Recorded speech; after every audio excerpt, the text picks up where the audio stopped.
first and foremost, believe in yourself. You can do it. You are an expert. If you have done your homework, you have the answer. So speak up. Before we dive into this conversation, I wanted to say thank you to our partners at Salesforce. We bring marketing and engagement together.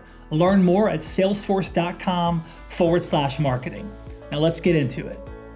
Well, in the spirit of this kind of conversation, let's get into the fun part of I think the whole thing's going to be fun, but let's get into the lightning round, which is just kind of some fun questions that we want to know. And for those of you who, for the thousands and thousands of, listeners that are there, we are grateful for you. For those of you who are just tuning into this show for the first time, you're in for a treat. But we just want to give an acknowledgement to our sponsor, Salesforce. Salesforce is the sponsor of this show. This show would not exist without Salesforce. So we're grateful for you, Salesforce. And so if you think about marketing and engagement, you can learn a lot by going to salesforce.com/marketing. They're fantastic. Let's get into the lightning round. Here we have Ana Villegas, Chief Marketing Officer at NI.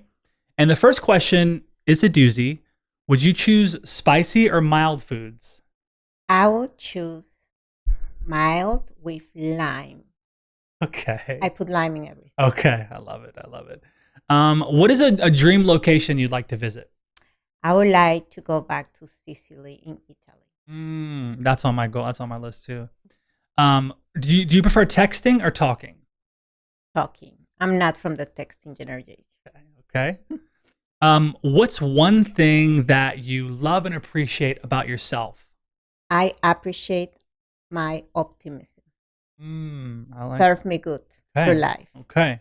What is your favorite day of the week? Oh, Friday. Okay. You knew right away on that one. That's easy. What's your favorite city in the U.S. besides Austin? Chicago. I went to school there. Okay. What was the last film you saw in a theater, if you can remember? This one always gets people. It's like, no, that's really hard. Yeah. I think I watched the Troll movie with my daughter in the theater. Okay. My daughter loves that movie too. So. Would you rather be able to speak every language in the world or talk to animals? Talk to animals. Great choice. Not many CMOs choose that one, which I find out you're one of 4 now. This week, seriously, I've had 3 CMOs say that. You're the 4th one. Before, no one ever said animals. They always said language. Okay. What is your favorite holiday? Christmas. We share that one as well.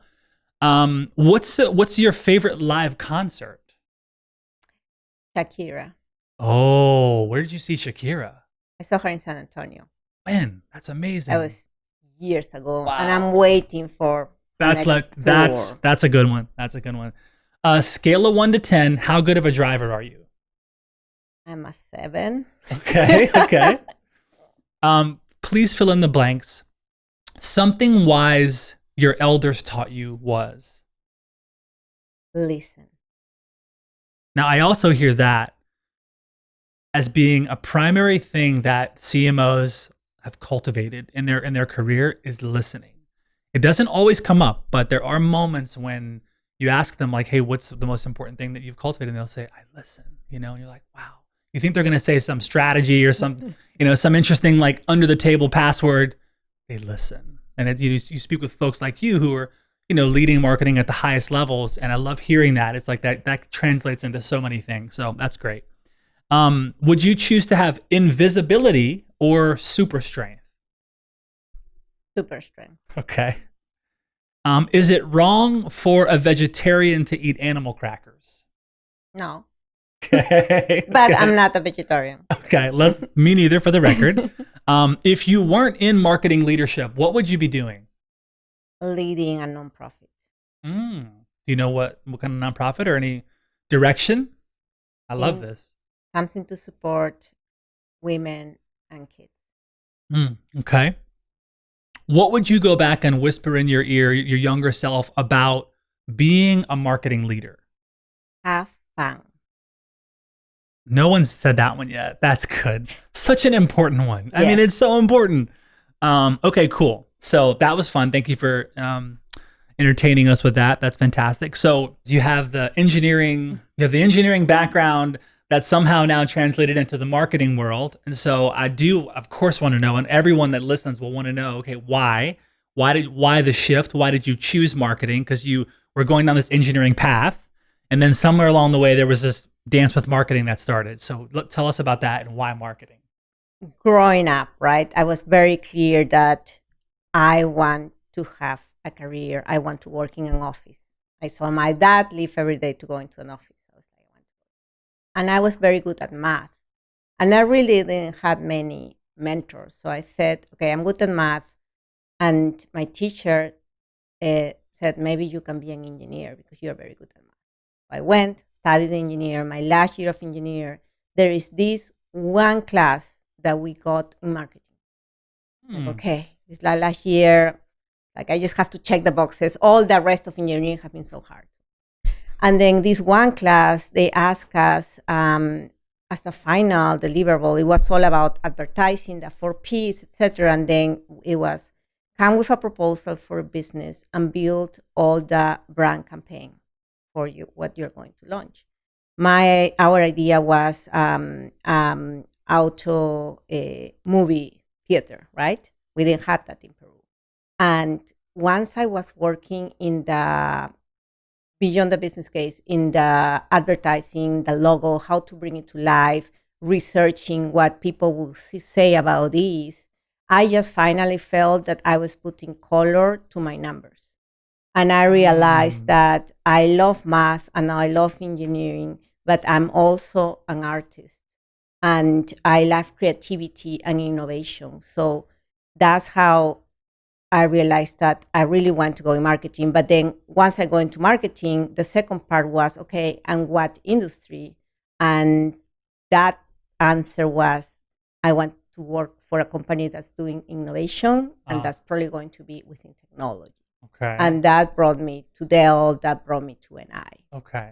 That's awesome. It's interesting because when I think of the modern day marketer, to be a modern day, not only marketer, but a modern day CMO today in 2022, I believe that you really have to be that right brain, left brain. Like you have that background now. You've got the left brain, you have the right brain. And I think in my opinion, some of the brightest CMOs that I've met and connected with, they have that ability to play both sides. If you rewind the clock several years ago as a CMO, you didn't necessarily have to have both sides of the brain. Today, to be relevant, to continue to have that staying power, and to be a CMO longer than, it's such a short role for some people, right? To be in the seat, if you're in the seat for a year, that's a big deal. 2 years, that's a big deal, right? To be able to stay there and be successful and lead strategy at that level, the right brain, left brain connection, it's really interesting. So that started to serve you probably pretty quickly when you started going into more marketing stuff. Yeah. Yeah, no, absolutely. And I think that I had to be very strong on my decision because I will been getting several offers through my career of moving to finance, of moving to operations, right? Of moving into other areas because of all my analytic skills. Right. And I said, I want to stay in marketing. So, wow. What are some of the early things you got exposed to and learned at Dell, right? I mean, it's a huge brand in terms of the marketing side of things. What are some of the things you're getting involved in? Was it more on the demand gen side of things? Are you more on the customer experience? Are you creating campaigns in the middle? Like, where is your first kind of exposure? You're in the marketing world at Dell. What are you working on there? My first exposure, I was very lucky because I was looking for a job and I interviewed with Dell, and the only position they had available was in the team that was doing the forecasting for consumer marketing. And I was like, well, forecasts, metrics. And the leader there said, Anna, in this role, you'll get to learn all the pieces of marketing. Because in order to forecast how many units we're going to sell, you need to understand what the demand is happening, how advertising is investing their money, right? Everything. And so that was my first job. And that basically made me work with cross-functionally all the different functions, because in the end, I was the one putting the number. And then I have to make sure we hit the number, right? Wow. So it was the best experience I could have had. Wow. So at what point did you start to shift from individual contributor marketer into leader marketer? Was that at Dell you began to start to assume some leadership responsibilities there? So here is a little bit of a story on my career, because I moved up the rank in Peru, went all the way up to, for a brokerage house, I was a CMO. And then I moved to a bigger organization and I was the director for all their B2B online products. But coming to the US, I arrived the year of September 11, and there were no work for international. There were no visas. So I had to take a step down and start as an individual contributor again at Dell. Wow. And move my way back up. And it took me several years to get to a comparable role to what I had in Peru. What was that like, having to, having been the leader to now having to say, okay, I'm not going to be, and then work my up for, you said more than a year, few years or more. What was that experience like for you? Well, it was hard, but I have made the decision to come here in order to expand my responsibilities. In Peru, your budgets, what you influence is smaller. So I knew I wanted to stay. So I think my optimism, superpower, helped me keep it going, knowing that at some point I will make it back. Wow. But it was hard. Yeah. So what was it like? You're coming to the US, English is the second language for you. You're now working at a, massive tech company in Dell, lots of innovation, a lot of smart people around you. And so you now have this opportunity to, of course, cultivate your own career, learn from these people. But, to me, you've had to even fight even harder. Like, you have to fight even harder to say, hey, wait a second, like, what I think and where this direction or this idea or this strategy actually matters. What was it like for you, building trust and rapport with other leaders and stakeholders that maybe had been there longer or didn't have the same background? What was it like for you to kind of fight your way? Did it feel like you were fighting your way through, or did you feel like you always had this kind of opportunities and you stepped into the right door at the right time? I was clueless when I started Dell. And I remember the first week thinking, oh my God, I am only understanding 50% of what these people are telling me, because they speak so fast. And I was not used to the terms, the keywords in English, right? I've studied and worked on my life in Spanish. So I had to learn, and for me, it's been a great experience of experiencing being a minority, because I have to learn how the culture works, right? It was different than Peru. You have to speak up. You have to have a voice. I had to learn that network is important, and you have to dedicate part of your time to network. It's magical. It's not going to happen. I also learned that you need mentors, and you have to also invest on your mentors. So it's like I can write a book of all the things I learned through the years. And back to how many years? I think going back to being a director took me 6 years. Okay. So it was not an easy climb. But once I got there, then things began being easier, because I learned, right? I knew now how to navigate. I had the network. I had the mentors that I needed. What kind of leader did you aim to be inspired by? Like, when you finally got into leadership, you now have the exposure of your Peru leadership. You now come to the US, and there's a lot of other leadership you get. So you get to take these experiences and apply them. What kind of leader were you when you stepped into leadership at Dell? Like, what kind of leader, if people were to talk about you and say, this is the kind of leader Ana was, what kind of leader were you? Having experience being a minority, having experience being the different person in the room, I have always been very focused on how do I care about my people, right? And how do I make sure I am listening and I'm helping them? And that has been really what, for me, have been one of my key priorities. Wow. Do you have a memory of an early, maybe it was at Dell, maybe it wasn't, but when you had to speak up, and when it might have been a moment of like, maybe it didn't seem like it was the right time, or maybe you're like, if I don't do this now, it's my chance, right? Because I feel like you probably had these moments in your life where if you didn't speak up, the whole thing could have shifted and the opportunity might have gone away.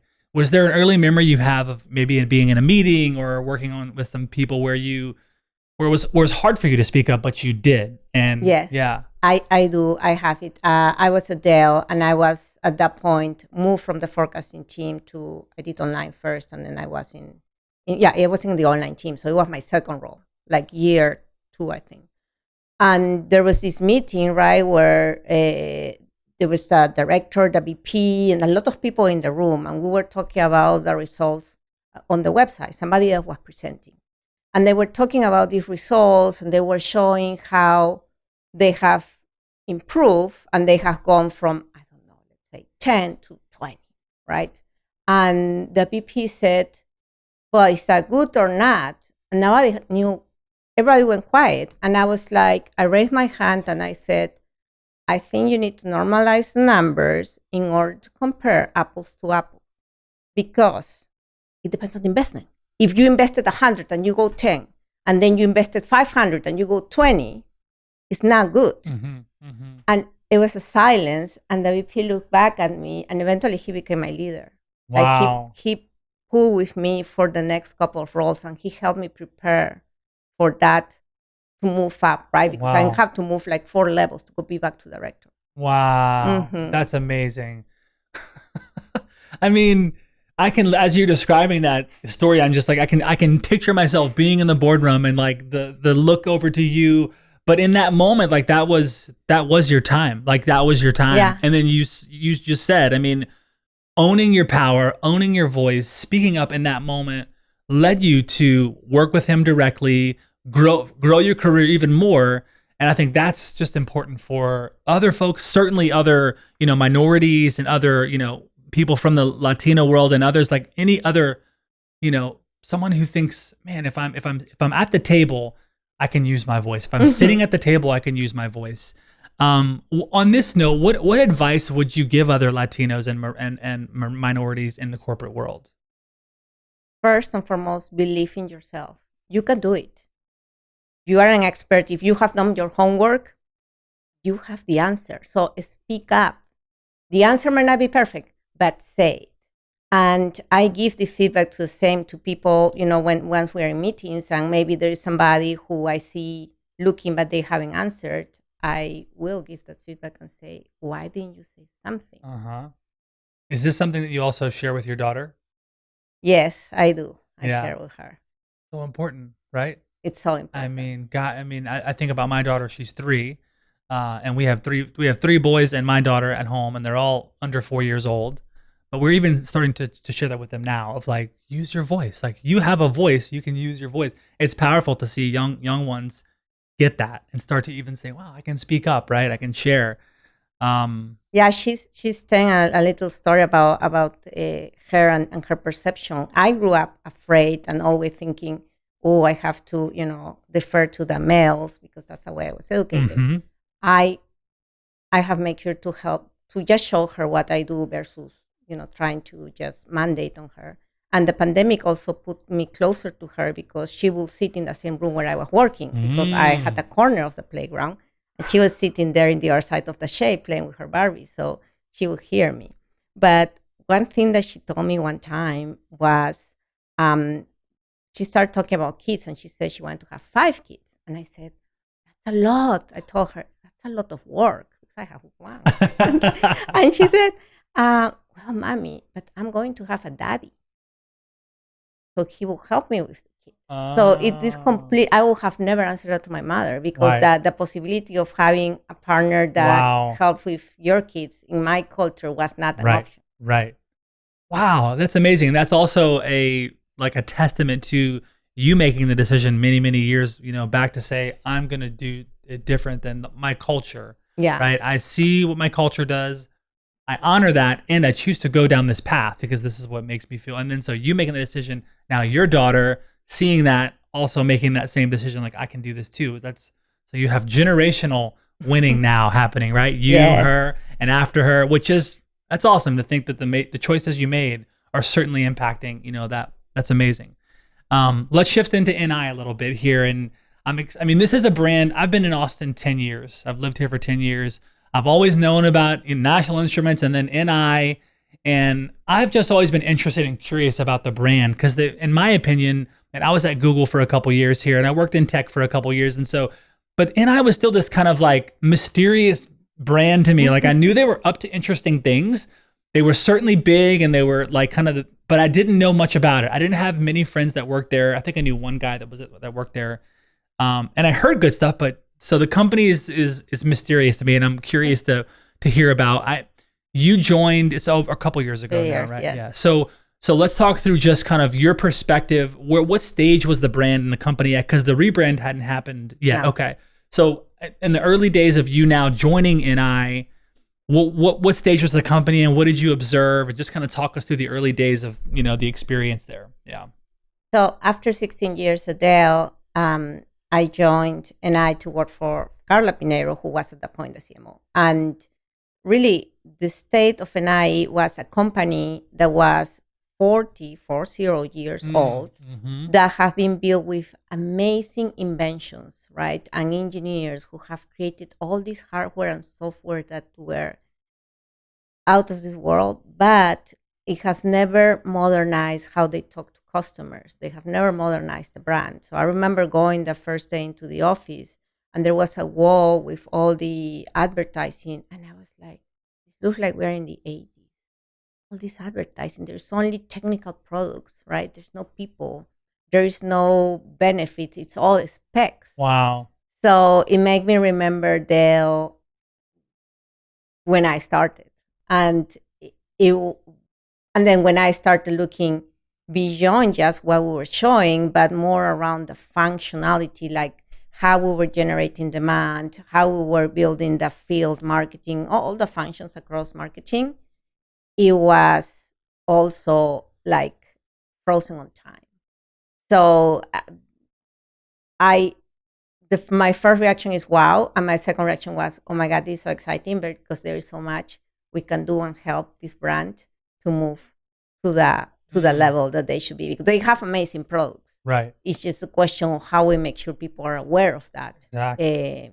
So we are representing the company the way they should be represented. Was NI a brand that you sought after, or did they seek you out and Dell? Like, were you interested in like, that's where I want to go? Because you could have gone a lot of places after Dell. No, actually, well, I was not looking out for a role outside of Dell. I have been working for 16 years. I was doing really well in my career. I was managing, move up, managing all the demand generation efforts, and for all from small businesses all the way to the big companies. So no need to move. But Carla approached me and said, hey, Ana, I'm taking this role. I really would like you to come work for me and build demand for this company. I think that you have one chance in a lifetime to come to a company where you build things from scratch. You will go to any of these big companies and you will try to improvement a little more. But here, you just get to do it all. Wow. And that for me was very appealing. And then when I started learning about the company, I learned that they were not only a great company from products and what they create, they were also helping other companies, right, B2B, create the technology of the future. So talk about electric vehicles, talk about 5G and all these things. They were at the center of it all. And then the third parties, from a people angle, NI is extremely strong. People go to NI because the company is a company that is one of the top to work for, right? And they care about the people, they care about the community. So all of that made me stop and think, okay, maybe this is my time. Maybe this is the opportunity I shouldn't let go. Wow. Was it hard to leave Dell? It was hard. I mean, the day I told my leader, there, yeah. I remember I went to my car and started crying. I'm like, oh my God, I knew everybody there. I had the network, I had the mentors, everything. And I moved into a company where I didn't know anybody except my leader. Wow. But it's possible. That's my bottom line. Right. Having done it, looking back, I was like, maybe I should have done this earlier, faster in my career. So, and as you know, I mean, it's like I equate 1 year in tech to like 5 years, and like and it's like dog years. If you're in tech and you're at a company, 4 or 5 years, that's a long time in tech. You were there almost 20 years, and so the exposure, the experience, the perception, I mean, the things you got, I mean, I just know it's like almost like another MBA, if you will, of like, this is, you get exposed to so many different things there. So I can imagine having to now take that, and here's this other great big challenge that you're shifting into. How soon after you joined NI was rebranding already in the conversation when you joined, or rebranding hadn't come up and you brought that to the table? No, rebranding, the work has started, and Okay. the team briefed me on the work that has been done. We haven't launched it, so the launch was supposed to be in May of 2020 as part of our big NI event, annual event, and so I was part of that, and then I was part on, I remember, a Friday in March when we are closing everything, and I get the call because the campaign that we were launching was all around how important it is to fail in order to build the technology of the future. That was launched in May, right? And it was like, we cannot talk about failure anymore. That's it. That campaign that we were ready to launch, that people have been working on for several months, was out the door. Wow. So yes, I was in the middle of it. Wow. Okay. So what approach did you take in the rebrand? Like, obviously there were some decisions, like you said, there's one campaign that was about to go that didn't go.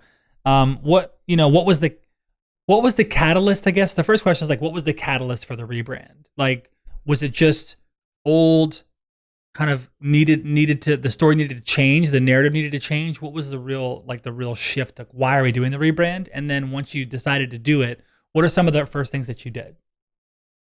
So I will say that, I know we call it a rebrand, but I will say we were building the brand, because the brand was a transactional type of message. I don't think it was a message around what's the purpose, right? What are we doing for our customers and how we're helping them. So all of that had to be built.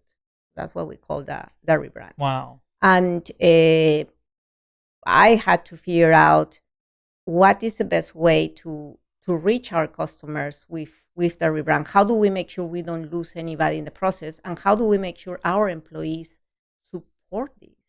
Because they have been, loving National Instruments for 40 years. And there come these people from the outside with this a new idea of NI. So it had to be a process, and it had to take a lot of effort around internal communications to make sure our employees became the cheerleaders for this effort. How did you do that?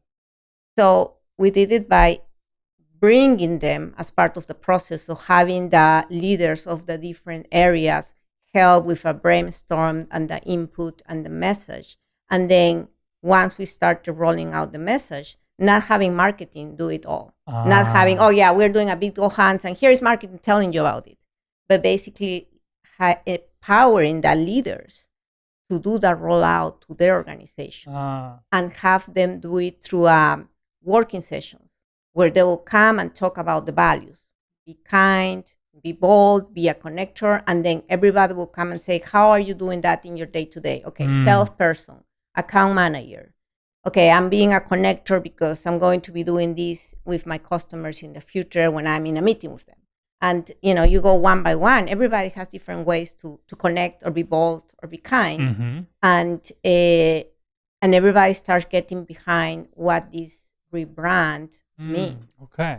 Was there a lot of resistance in the early, I mean, because it's such a known brand. I mean, you have National Instruments, and if you have people that are there for a long time, I'm sure maybe it was hard for some of them to we're changing. Yes, there was resistance. I think that one of the things we want to make sure we also show was how important was to differentiate what we were doing versus our competitors. So even from the basics of the color, we were blue. And if you did the wall test, most of them were blue. So you couldn't differentiate one versus the other. And then we really haven't had the purpose. And the purpose and the tagline that we came with Engineer Ambitiously, was also another very important component for them to understand we are really, with this effort, putting the spotlight in the engineers who are creating the products in NI and in our customers. We are not putting the spotlight in just marketing, right? As trying to sell something. So all of those were important conversations. There had to be several reviews with the board, with the leadership, to get where we got. It was not, Wow. let's do this and here is your logo and then let's go Sure. forward. That was, Yeah. No way. no. Well, it seems like it's really cool to hear how much NI decided to double down on their investment in engineers and like come back to the, hey, you're the ones that are engineer ambitiously. It's like, and it seems like you, in some ways, are the engineers some ways your customer? Because I feel like you have customers. Okay, because like, so it seems like you have to cater to both, and right as well. So I love that you double down on engineers because, like you said, they're solving the most interesting, challenging problems. They're innovating in all of these different areas. What are some of the ways that it changed the way you connected with engineers, like after the rebrand? Like, were there differences in how you started to build relationship and connect with engineers as opposed to before the 40 plus years?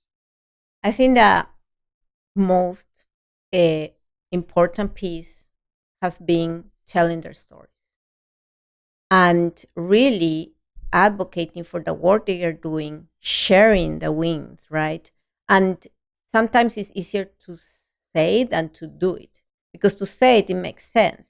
But when you have dollars and everybody thinking about ROI, and you say, hey, 10% of that is going to be pushing the stories of these engineers, people will say, no, I want to talk about my product A. So to like safeguarding that and saying we need this to be able to get, the effect and the change in perception of what this company is, and tracking that through a brand tracker is how you start looking at this in a way that you are saying, okay, this is the direction I want to move. In a past interview, I think you spoke about the importance to focus more on the consumer story as opposed to the product, which I think is what you're in a tech focused company, like where I think it's so easy to go towards the product side of things. Like, how do you find these stories now? And is there a specific story that really spoke to you?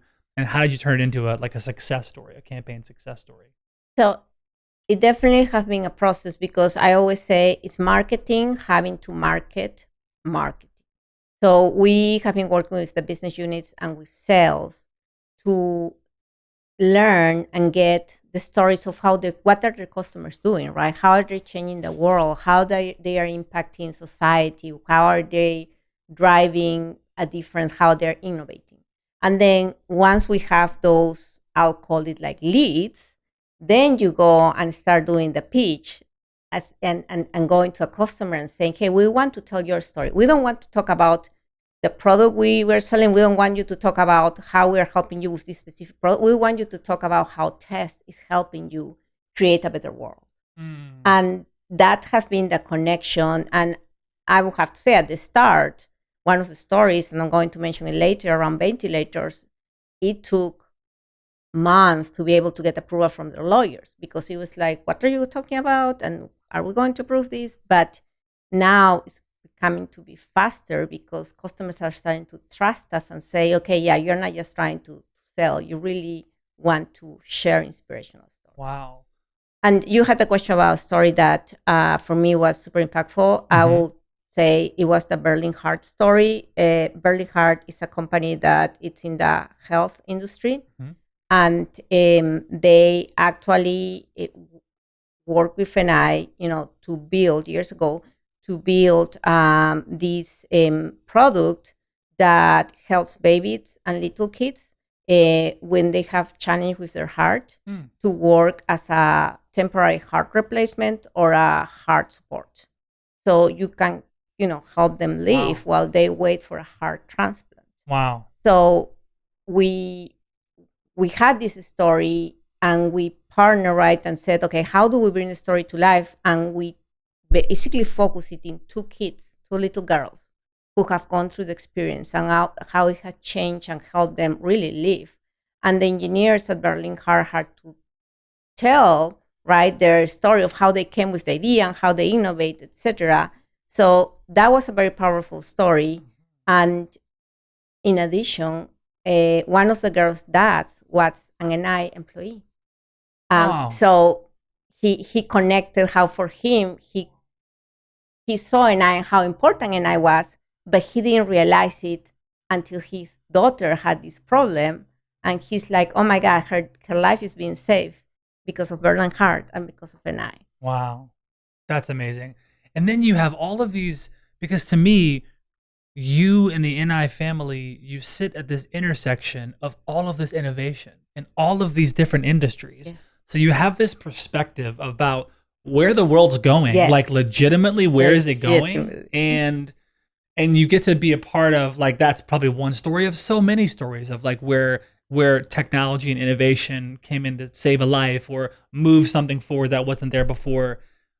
If you could just give us a little bit about your perspective now, because you get to see all of this innovation, what, like, just general commentary about like where you see the world going and from your perspective, because again, you're sitting at the intersection of all of these big industries and you're serving them in really interesting ways that gives you visibility that a lot of people don't have. What are you learning sitting in that and seeing the way the world is changing and shifting? So yes, there's some of these innovations you're talking about 5-10 years from now, but they have to test the prototypes now. So absolutely, I have visibility to those things. One of the things that for me have been super fascinating and I'm very passionate about is how companies are starting to think about how their products can evolve and help with diversity and inclusion. An example. You have, going into space. But going into space and an astronaut have been until now a test on how you get there, etc. As you start making these available to more people, in 5-10 years, you can also think about how will this enable you to, instead of just thinking I need a fit 5-foot person, it doesn't matter how much you weigh. It doesn't matter how tall you are, right? It doesn't matter. All of that gets neutralized when you are in space.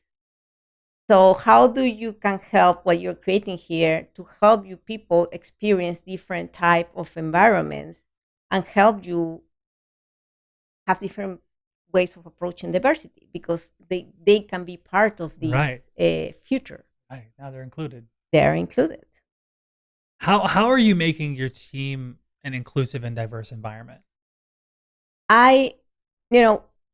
We have done a couple of times the exercise of understanding our different type of traits and personalities, and I always want to make sure that we bring a mix of personalities. So as I hire a new person in my team or the people who report to me, I always want to find somebody who complements everybody else. Like if everybody are what we call super analytical and blue, adding somebody who is like that will not help, right? Mm-hmm. So it's always how do you balance? Because the more different point of views and a little bit sometimes of stress in the system because people have different point of views, the better. That's where the great ideas come from. So do you know Mark Papermaster? He's the CTO of AMD and he's here in Austin. He was on the show as well, or actually he was on another show that I host, but he spoke about how at AMD, they literally just do what you described. They call it creative contention, where they specifically bring people that have different opinions, different views.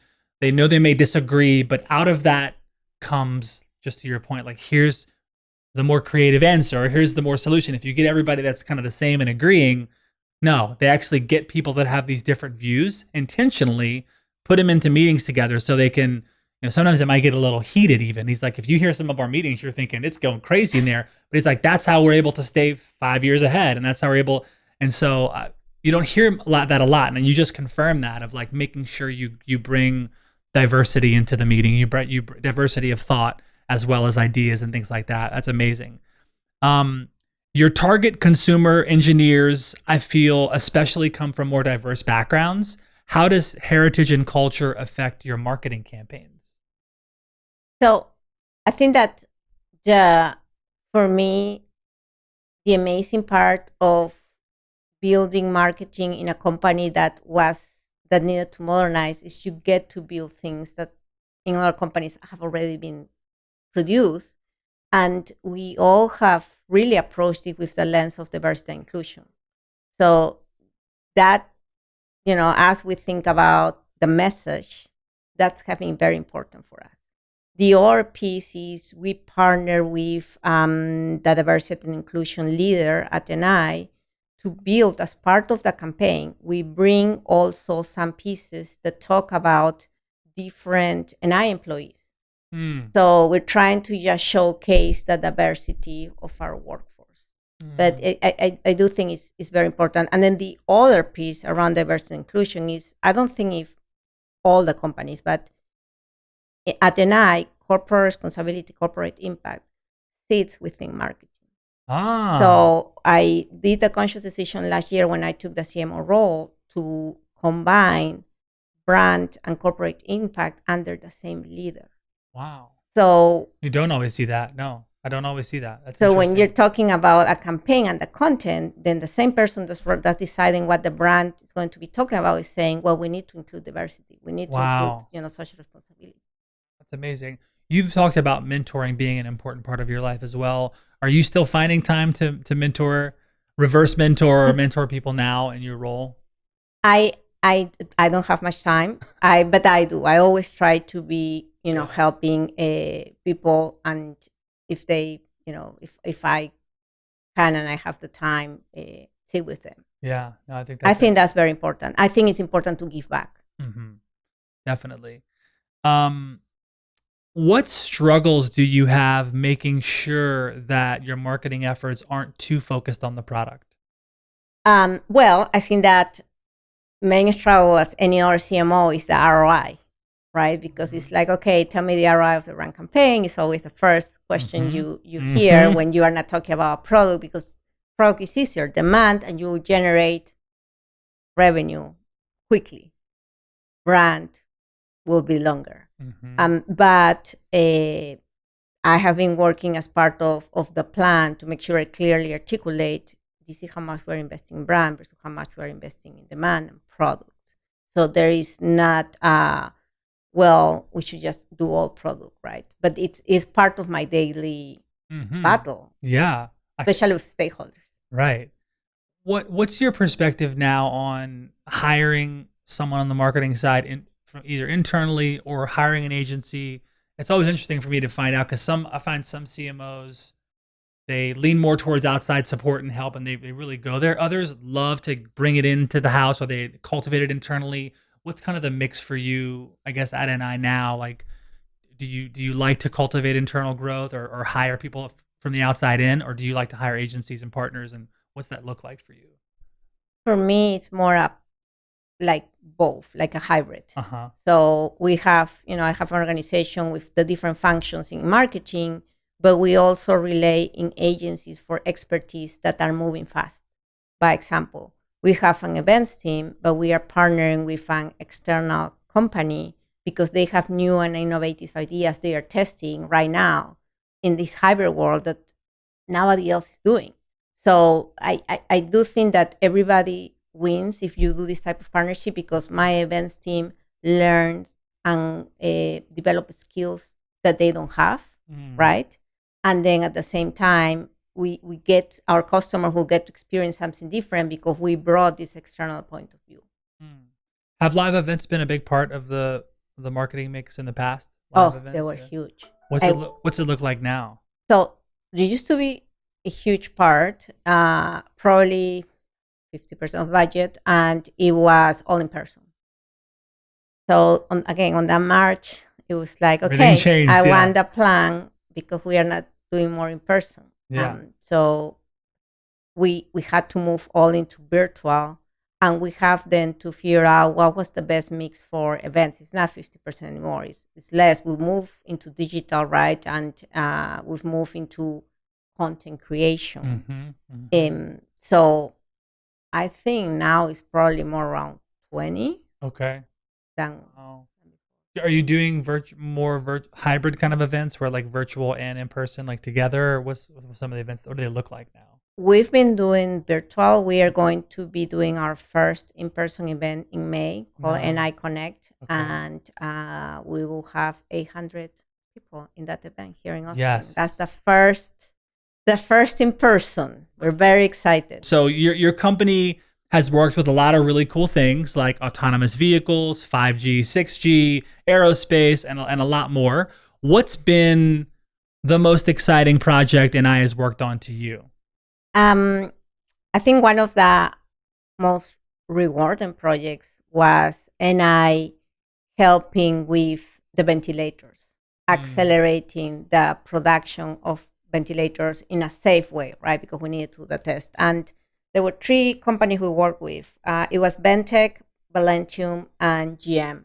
Right. And they had this big challenge that they got from the government saying, we need to push up this production. I think one of their areas was doing 200 ventilators, and they needed to move it to 10,000 ventilators. Wow.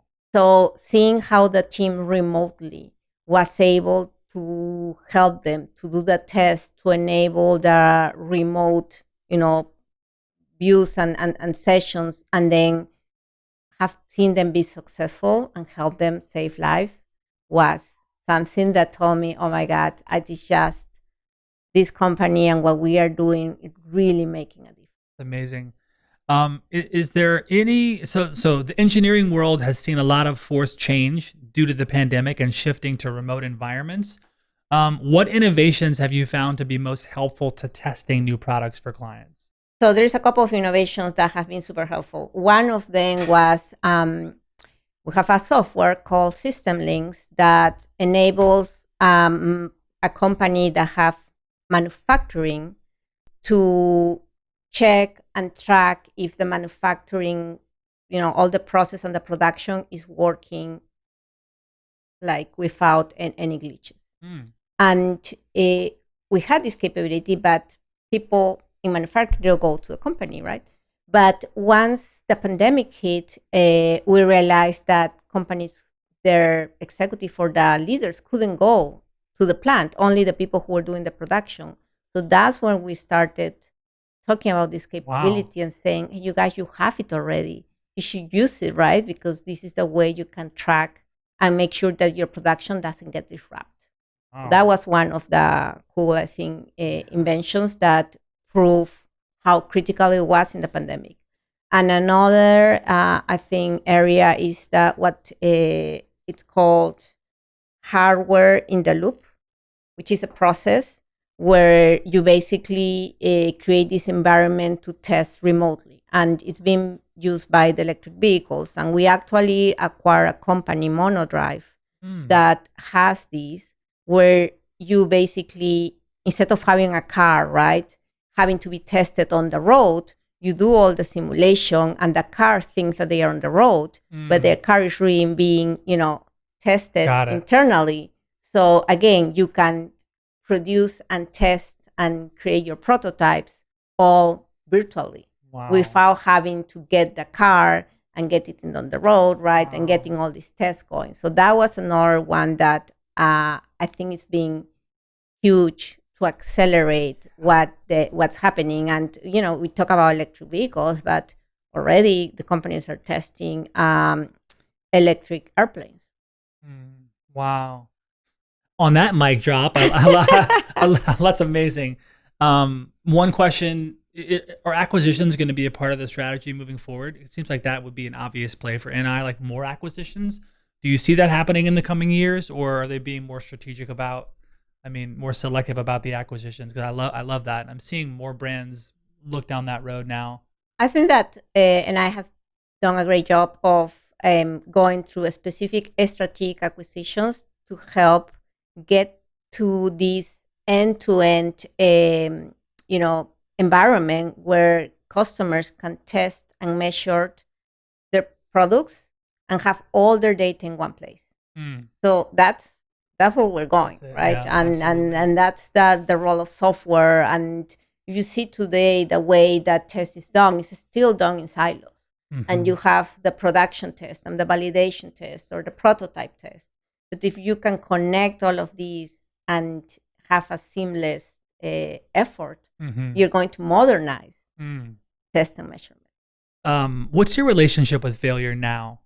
I think failure is important to be able to innovate. It's a must.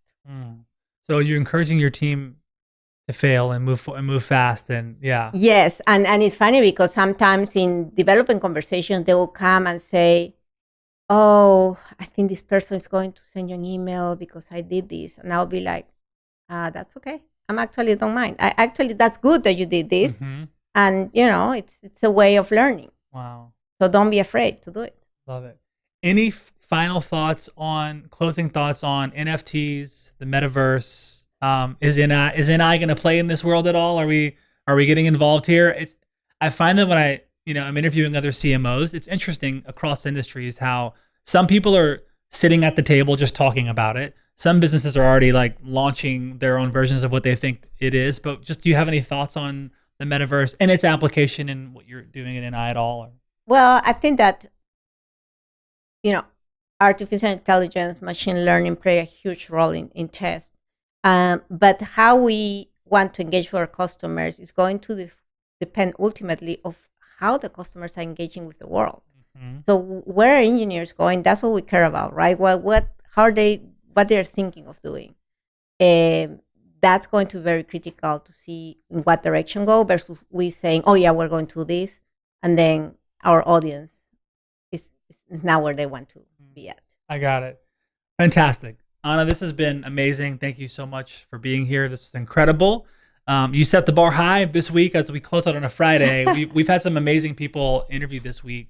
Your story, though, and just your perspective, and I also sense in you a real you have you're grateful. Like you're very grateful for your journey and your path, which I think also is a testament to not where you're at, but also, your story's not done. This story continues to be written. So thank you for being on Marketing Trends. We appreciate you. And we're in the same town now, so we'll get some breakfast tacos when all this is over. But thank you so much for being here.